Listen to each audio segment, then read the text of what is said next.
Good evening, everybody, and welcome to the 28th episode of the Sport Limerick Soccer Podcast. Delighted to be joined once again by Noel and Jason O'Connor. And what is a huge week in senior soccer circles for Treaty United, that's for sure. It's a very exciting week with the playoffs beginning on Wednesday evening. And we're a couple of days out from that as we speak, Jason.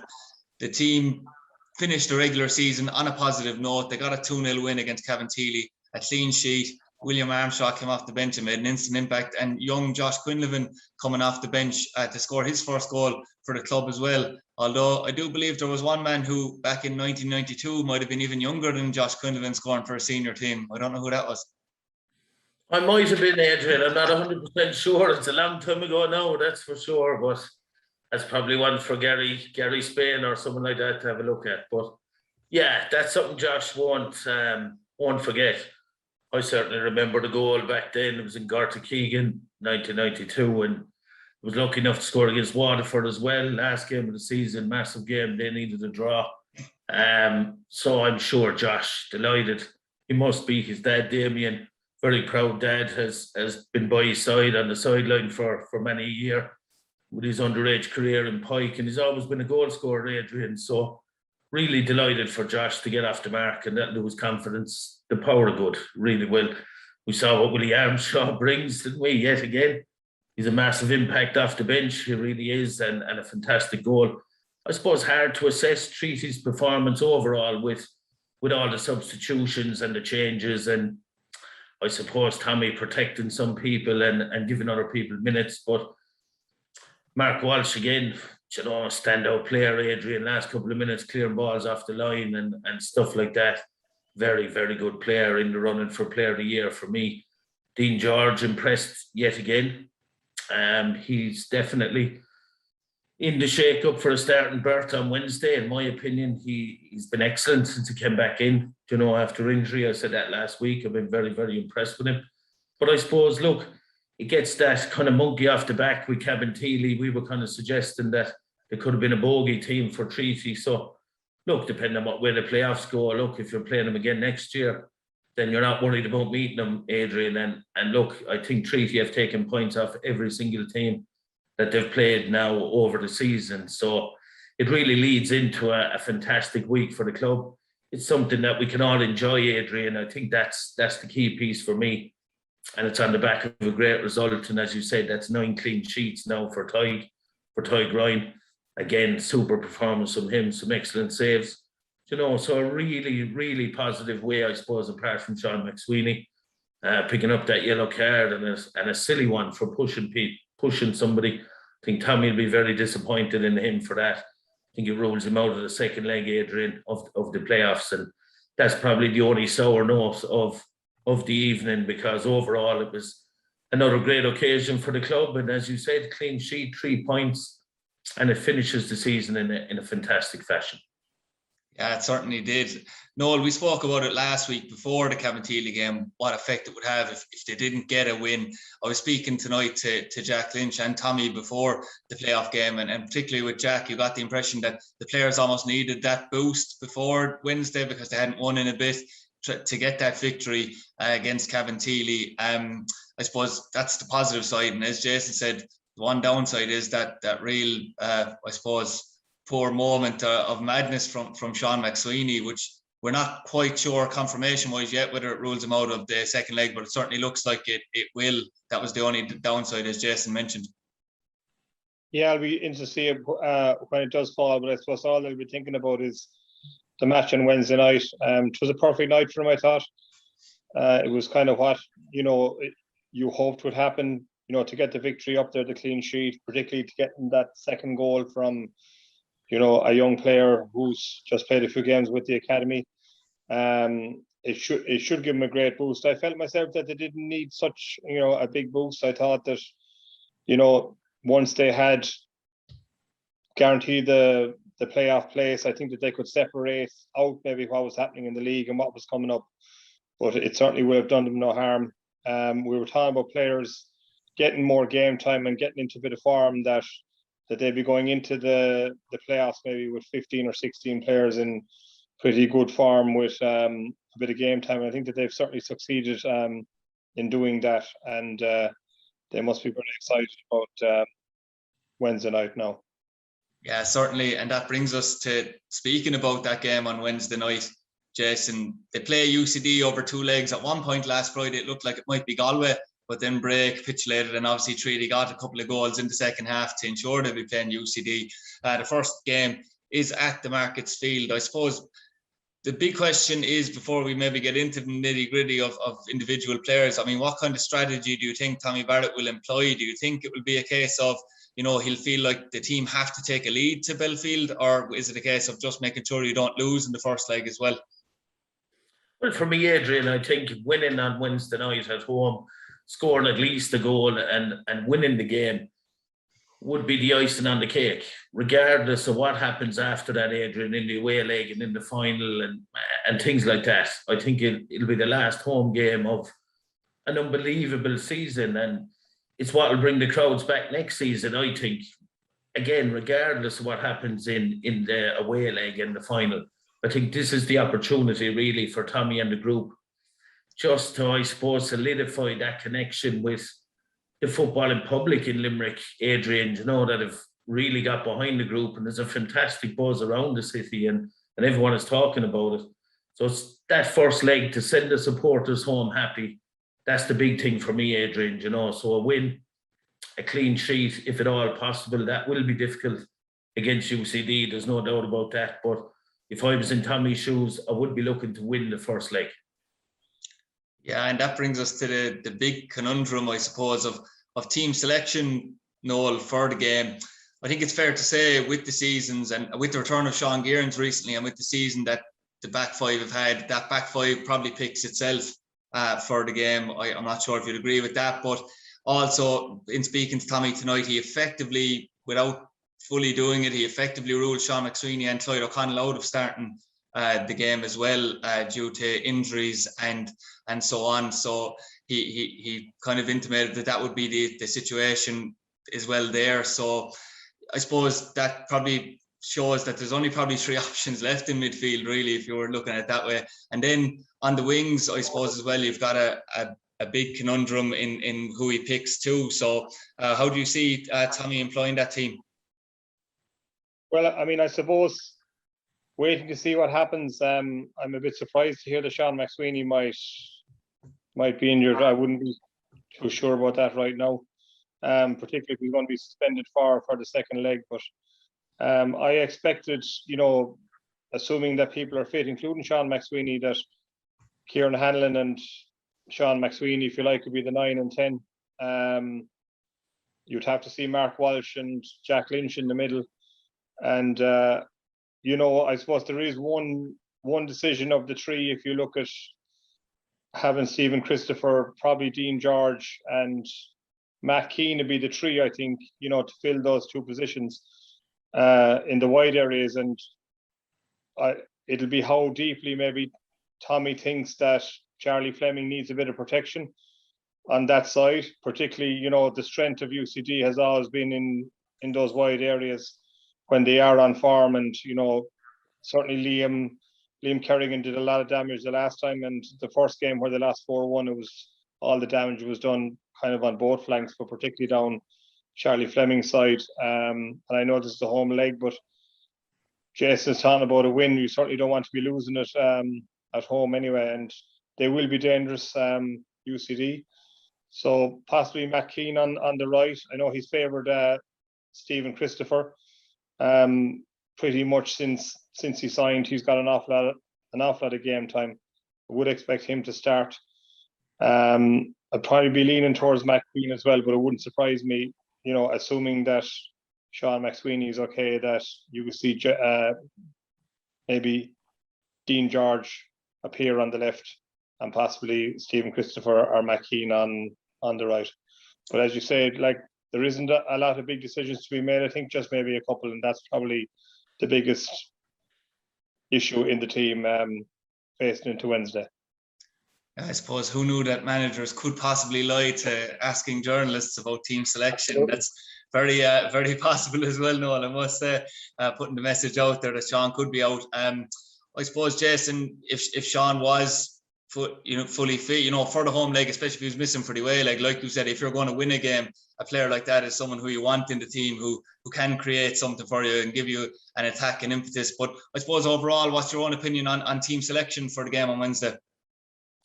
Yeah, I suppose firstly, you mentioned Clyde O'Connell and Sean McSweeney there, possibly been injured. Your leg would want to be hanging off, Adrian, to miss a game like this. Let's be honest about it. If it's a knock or if it's a strain, you got to the players have to show the desire to get out onto the pitch and win the game for Treaty. That's my own slant on it. And if they're not, then it tells you a lot about the players as well. If everybody is fit, you quite rightly said, back five picks themselves. Mark Walsh in the 6, Jack in the 8, McSweeney in the 10, and Red up top. And I'd go Dean George and Matt Keane on the 2 wings myself. If Sean McSweeney's out, I would expect Tommy to go with Stephen Christopher in the 10. And whether he'll go with Joel Custrain is debatable as well on the wing. But for me, Dean George has probably shown more in the last 3 or 4 games than some of the other players that are vying for wide positions. So that would be the way I would go, Adrian. And I'll reiterate it again. People carry knocks. They'd want to be serious knocks. So to keep him out of a game of this size, it genuinely would. Yeah, Dean George has 2 assists in recent weeks and a goal, Jason, which is, I suppose, important to point out. And I know that both of you have been, I suppose, advocates of maybe having one winger that is more attacking minded and one who is more solid. And obviously Matt Keane provides you with that solidity. So do you think maybe, because it seems like it might be a straight shootout really between Stephen Christopher and Dean George, depending on Sean McSweeney's fitness maybe for the wing position, do you think that maybe it would be overly defensive, Noel, for Stephen Christopher and Matt Keane to play when you do have someone like Dean George and Willie Armshaw there for the other wing? No, I wouldn't call it over. I actually see him more of an offensive winger than a defensive winger, Stephen Christopher. Like, he certainly took a while to settle in. I thought, there was a lot of games early on that I wasn't quite sure, what he was about. But certainly in the last 2 games, I think that he's contributed a whole lot more. And obviously he is a favourite, if you like, of the management. I wouldn't be saying that in a bad way, but I wouldn't see him as being overly defensive. And I think, in fairness to him, in the last few weeks, he's certainly shown the capability of doing both jobs. But no doubt about it that Matt Keane would be your solid option there. And with I would have a little bit of worry about that side of the pitch, and I think it would be sensible to have Matt Keane there, certainly. And I think both those players, regardless if he goes with Dean George first or Stephen Christopher first, I think both of those players, will see plenty of action over the 2 legs anyway, and they are positions where probably you make your most substitutions in each game, those areas. So I think both those players will see plenty of action. Yeah, UCD, Jason, as we already know, are going to be a formidable opposition. We only played them a fortnight ago. Anyway, we were speaking. I was just looking through the stats, for instance, through extratime.ie, actually. Colin Whelan being the top goal scorer, Liam Kerrigan, 3rd top goal scorer in the league with 13 goals. And then you go into the assists, and there's 7 or 8 UCD players with over 2 assists, with Whelan and Kerrigan again to the 4. I suppose what's the best way to counteract that UCD team, because they are a very good footballing team and a very positive side. They are a very attacking team on their day, Adrian. And look, we debated it slightly, I suppose, last week. Who would you prefer to play? And it was based on them type of stats that I was leaning towards.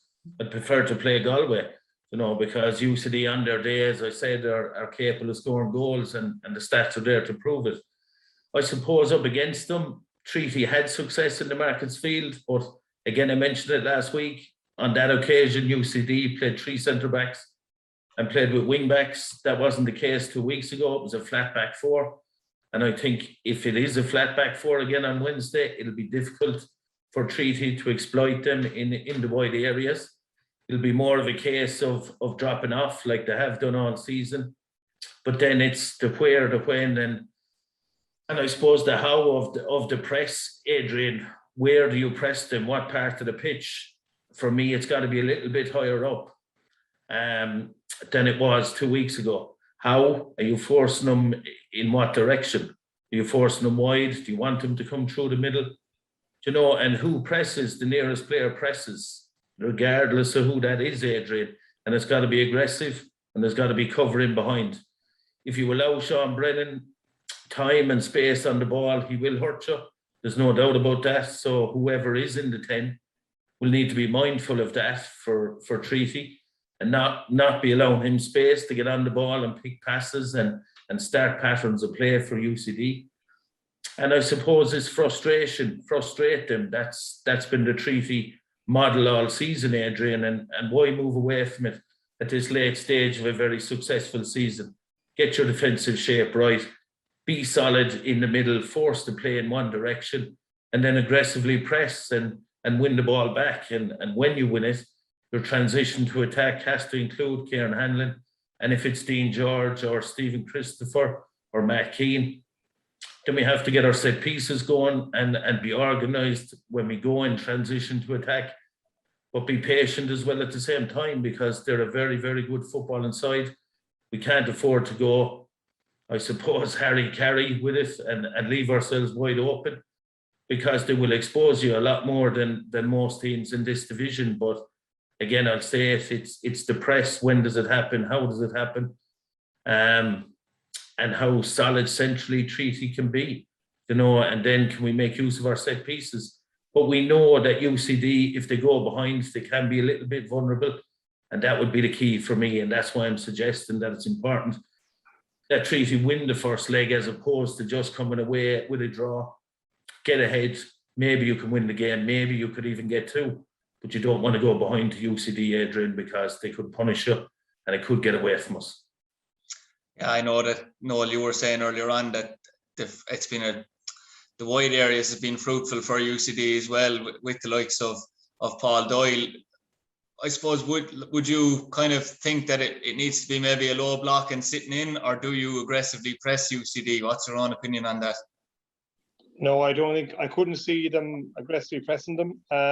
Certainly will be a low block, and I'd be showing them out into the wide areas. And like the UCD, you know, the personnel changes every few years, but the style of play doesn't. They're very good technical players on the pitch, and they want to keep possession and they want to work it through, and they like coming down the middle.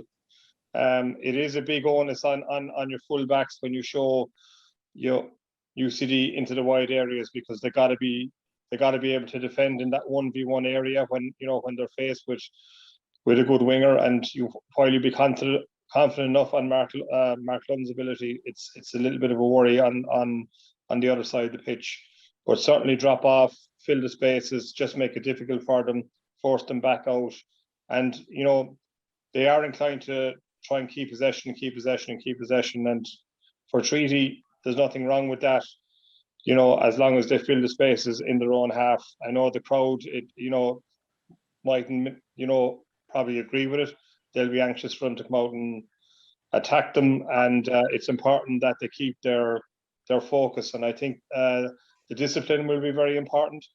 I think Jason is right. There's going to be a big crowd there. There's going to be a lot of, atmosphere and maybe tension, and guys might get carried away with it. You know, we spoke already this year about, how unused to crowds that this group of players were. And they need to keep their feet on the ground and maybe not, be too reckless, because certainly we've spoken about referees as well, and they'll be under pressure in this.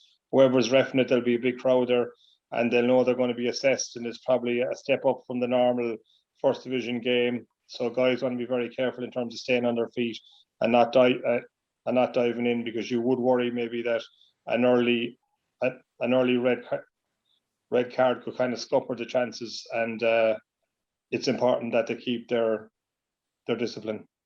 I suppose that is an important point, Jason, because we always talk about, hopefully players won't be too nervous and that they'll relish occasions where there's big support. But on the flip side of that, as Noel said, you kind of don't want players to almost relish it too much and get too carried away, because even though Tommy said tonight in his interview to me that, this group are used to playing in front of bigger crowds for a while now, nothing will compare to what's there, you'd imagine, Wednesday for this group. And, even though you want players to feed off it, you obviously want kind of nerves of steel, but a calmness there as well with the players, because some of them won't have been used to playing in front of what they're hoping will be nearly 2,000 anyway at the game Wednesday. Most definitely, Adrian. And look, I suppose you'll be looking to your Mark Luddens, you'll be looking to your Mark Walshes, your Ty Grinds, to steady people around them, I suppose, and like you said, keep focused on what's important, and it's the result that's important. I suppose, look, UCD aren't by nature a dirty team, so you wouldn't expect it to be a physical encounter as such. You'd be just hoping that Treaty individually, I suppose, don't do anything rash, and especially early in the game. But as Noel quite rightly said, in this division, it's dangerous when you go off your feet. So it's that discipline around the pitch, I suppose, staying on your feet, jockeying people, showing them into the areas that you want them to go, as opposed to just diving into challenges. But listen, it's an emotional game, Adrian, and that's what keeps us all so enthralled by it, and that's why we love the game. So emotions will be running high.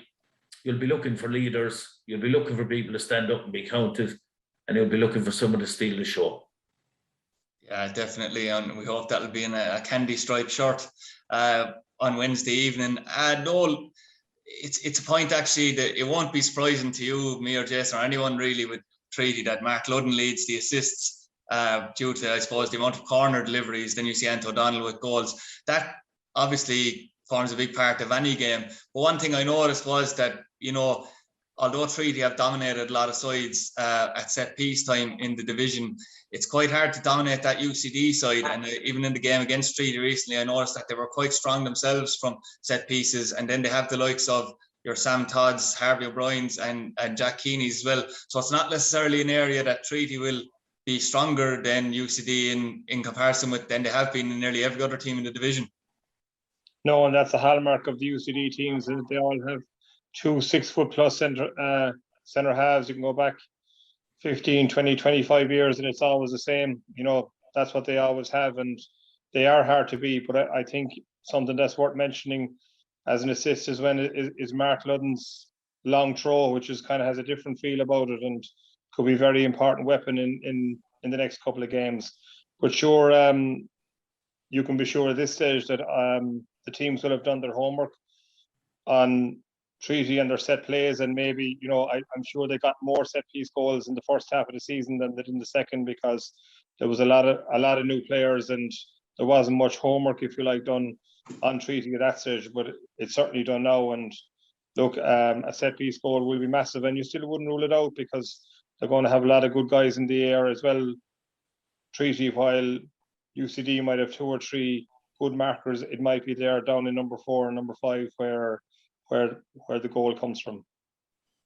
Yeah, and Jason, although we have spoken about the strengths of UCD, it's also, I suppose, key to point out that out of the top 5 teams, they have the worst defensive record by a bit of a distance as well. I know you kind of mentioned that as well in your piece about them a while ago. And Treaty have scored 5 goals against UCD in 3 encounters too. Despite losing 2 of those 3 encounters. So, there is food for thought there, and obviously for confidence in that Treaty side going into this tie. Without a doubt, there's nothing to be afraid of. I keep saying it, it's been a magnificent season, Adrian, and the club, I suppose, and Tommy and their players are just looking to sign off with another excellent performance, and they can be confident going into it, Adrian. They can have no worries. Let the worries aside.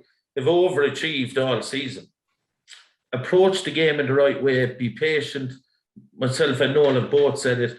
Don't go harry-carry, chasing around high up the pitch and leaving gaps for them to play through. And maybe they can be exposed. And Noel said it earlier in the season. I'd agree with him. I've mentioned it earlier already. Maybe it's mentally that UCD can be got at. Maybe they can be a little bit fragile. If Treaty got a goal in front, so without going looking for that goal, Adrian, be patient in the knowledge that if it comes, there may be room for 2 or 3 after. Yeah, and we certainly hope that happens on Wednesday as well. I suppose we'll have to turn our attention to the other semi-final now and the other tie, Noel, in the playoffs, which sees Galway against Bray Wanderers. We know what to expect from Galway, I suppose, and they have had a very good second half to the season, to be fair to them.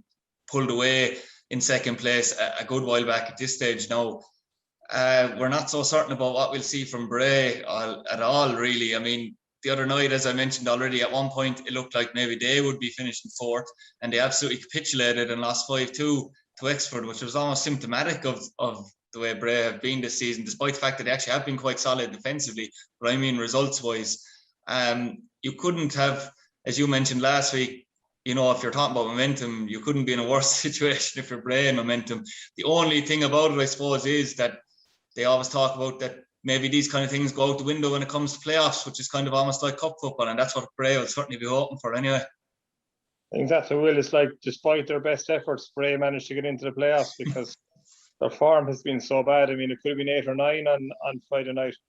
Wexford were outstanding, and it's certainly, you know, we spoke about momentum going into matches. They certainly don't have it yet again. You know, they could be 1 or 2-0 up after the first leg, but I've had a strong fancy all the year for Galway. You know, they're the old dog for the hard road as well. They were in the playoffs last year. This is what they've been gearing up for. You know, they seem to be a bit more set up, and they have a bit more momentum than Bray. And look, I think it would be a shock if anything other than a Galway victory occurred. And look, as you say, you never know in it's cup football, but if you're just dealing with the facts that's in front of you, you know, you have to see it being a Galway victory in the next 3 or 4 days. Especially over 2 legs, you'd imagine that Galway would come out on top in that encounter. Jason, to finish the evening, I suppose we'll go on to a bit about Limerick District Junior football. To start with, it was an unbelievable weekend for Fairview Rangers, to be fair. They were crowned All-Ireland champions, Presidents Cup champions. They beat Willowbank on penalties. They showed us once again, I suppose, why they're worthy champions and worthy league challengers, FAI challengers, because they were 2-0 down in that game and fought right until the final whistle, scoring in injury time through Ross Mann to bring it to penalties. And then, of course, Aaron Savage maybe tops himself even more by normally gets 1 penalty save, maybe 2, but he saved 3 penalties in the game. A huge victory for Fairview Rangers and Jason Purcell. Great achievement, Adrian.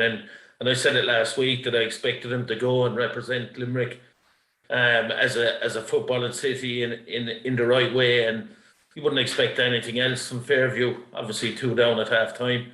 I think fitness caught up with the opposition a little bit, and Fairview drove on strong in the second half. Speaking to Paul O'Donnell, who I do every week, he kind of suggested that if there was extra time, that it probably wouldn't have even seen penalties, that Fairview looked by far the stronger team at that point. But I suppose we couldn't go without mentioning Aaron Savage. He's unbelievable in the penalty shootouts, Adrian. He's shown that numerous occasions, and it's a great title to add to the cupboard for Fairview. It's their first time winning it, so I'm sure they're delighted. Yeah, and certainly if you're Janesborough, we're not envious of Janesborough's task, I suppose, when on Thursday evening they play Fairview in the 2E Cup, and there's always a hunger there from Fairview Rangers to win trophies, and that won't be abated, even though they just won that game on Saturday. So it will be a tough night for Janesborough. But again, as we say, cup football, maybe you never know. Yeah, we don't know, Adrian. I think Janesborough will be glad just to get out on the pitch. They haven't had a game for 3 weeks, and I know they've got some important league games coming up, so they won't mind the game on Thursday night against Fairview. Obviously, Fairview go in as strong favourites. There's no doubt about that. They have a massive squad, and they'll be looking to win every trophy that they enter this year. But as I said, it's cup football. You just never know, and it's an important game for Janesborough to get some minutes into the players and to get them riled up again